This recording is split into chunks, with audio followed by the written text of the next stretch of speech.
Mbi 5 muaj nga arrestimi, shpjestari i njësisë speciale të policisë Arbënor Spahiu është liruar të premten vonë nga paraburgimi në Serbi dhe është kthyer në shtëpinë e tij në Kosovë. Që nga arrestimi më 7 qershor në pikën kufitare me Serbisë dhe Hungarisë, Spahiu është mbajtur në paraburgim në qytetin e Suboticës nën akuza për vrasje të rënd lidhur me ngjarjet në Banjsk të vitit 2023. Pas se familjarëve dhe avokatit të familjes, lirimin e tij e konfirmoi të shtunën edhe Ministria në Detyre Punëve të Jashtme. Në këtë ministri kërkuan që Serbia t'i jap fund praktikës së përdorimit të sistemit të drejtësisë për presion politik.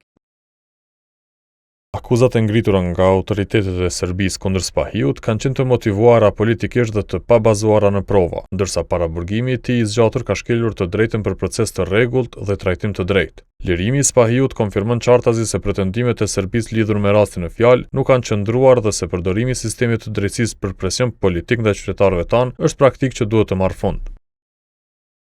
Autoritetet në Serbi e kanë akuzuar Spahiun se veprën penale të vrasjes së rënd që i u vonë në bar e ka kryer në Banjsk, ku në fund shtator të 2023-s një grup i serbëve të armatosur e sulmoi policinë e Kosovës duke e lënë të vrarë rreshterin Afrim Bunjaku.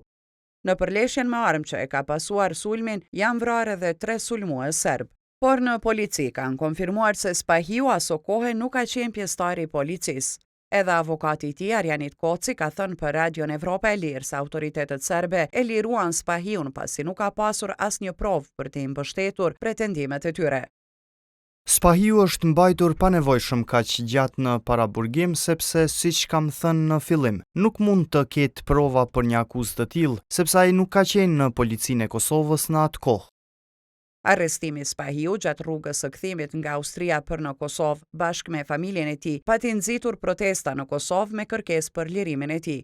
Krahas Spahiut, Serbia gjatë muajve të fundit ka arrestuar edhe disa shtetas të tjerë të Kosovës nën akuza të ndryshme, përfshirë edhe ato për krime lufte.